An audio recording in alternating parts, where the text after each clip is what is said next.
इस एग्जांपल में हम ये सीखेंगे कि स्टैटिक मेथड को कैसे दूसरा मेथड से कॉल किया जाए, ठीक है ना। तो चलिए कोड करके देखते हैं कि वो कैसे हो रहा है। तो मैं यहाँ पे लिख दे रहा हूँ कि calling static method from another method, ठीक है ना। तो यहाँ पे मैं लेट से क्लास का नाम दिया क्लास वाई, ठीक है।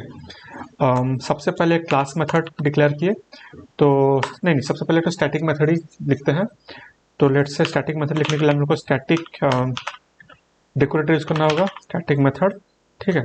उसके जस्ट नीचे जो मेथड का नाम स्टैटिक मेथड वन, ठीक है, समझने के लिए आसानी होगा। तो ये हुआ स्टैटिक मेथड वन। यहाँ पे मैं लेट से खाली प्रिंट किया कि प्रिंट स्टैटिक मेथड, ठीक है, वन।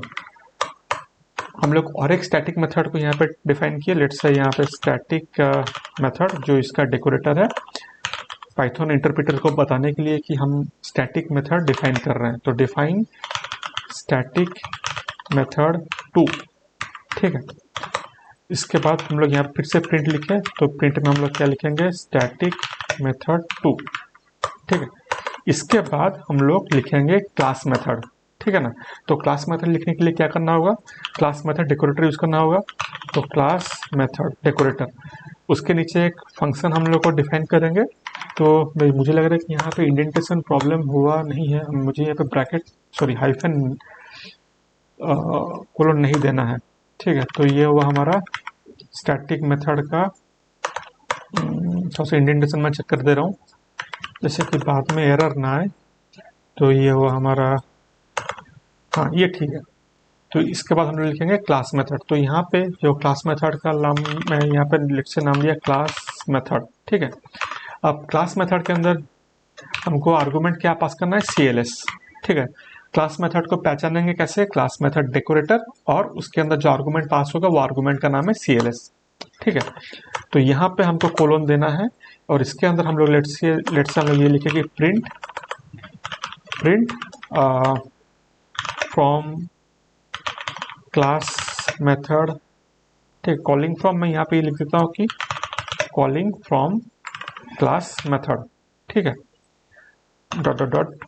उसके बाद हम लोग क्या करेंगे कि, तो हम लोग को यहाँ पे ऑब्जेक्टिव क्या है कि स्टैटिक मेथड को एक दूसरा मेथड से कॉल करना। तो हम लोग क्या करेंगे कि ये क्लास मेथड, जो क्लास मेथड है, इसको यूज करके हम लोग एक स्टैटिक मेथड को कॉल करेंगे। तो देखते हैं कि हो रहा है कि नहीं। तो जैसे कि आप लोग जानते हैं कि स्टैटिक मेथड एक क्लास के साथ एसोसिएटेड होता है। तो स्टैटिक मेथड को यूज करने के लिए हमको ऑब्जेक्ट बनाने का जरूरत नहीं है, हम लोग सिंपल क्लास का नाम यूज करके एक स्टैटिक मेथड को कॉल कर सकते हैं। तो उसके लिए हमको क्या करना होगा, क्लास का नाम क्या है, वाई डॉट, स्टैटिक मेथड का नाम क्या है, स्टैटिक मेथड वन, ठीक है। तो हम लोग यहाँ पे स्टैटिक मेथड वन को कॉल किए, ठीक है। इसके बाद हम लोग क्या करेंगे कि क्लास डेफिनेशन से बाहर आ गए, उसके बाद हमारा क्लास का नाम है वाई, ठीक है। इसके बाद हम लोग क्या करेंगे कि क्लास मेथड को कॉल करेंगे। तो हम लोग यहाँ पे क्या किए, क्लास मेथड को कॉल किए, क्लास मेथड को हम लोग यहाँ पे कॉल किए, ठीक है।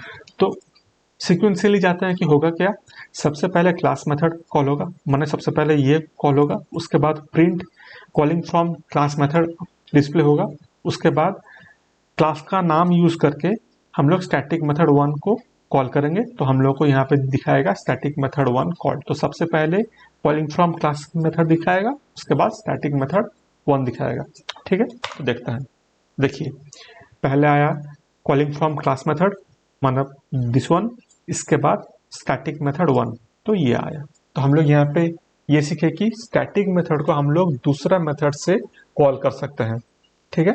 अभी नेक्स्ट एग्जांपल में देखेंगे कि स्टैटिक मेथड एक कैसे यूटिलिटी फंक्शन के हिसाब से यूज होता है। यस, जो मैं आपको पहले डायग्राम दिखाया था कि सबसे पहले हमको क्या करना होगा कि एक कॉमन लॉजिक को हम लोग निकाल के अलग रख देंगे, और वो कॉमन लॉजिक एक स्टैटिक मेथड के अंदर रहेगा, और वही स्टैटिक मेथड को दो अलग अलग मेथड उसको यूज करेंगे, ठीक है, जो कि एक यूटिलिटी फंक्शन का काम होता है। तो अभी जाते हैं नेक्स्ट एग्जांपल में, देखते हैं कि वो होता कैसे है।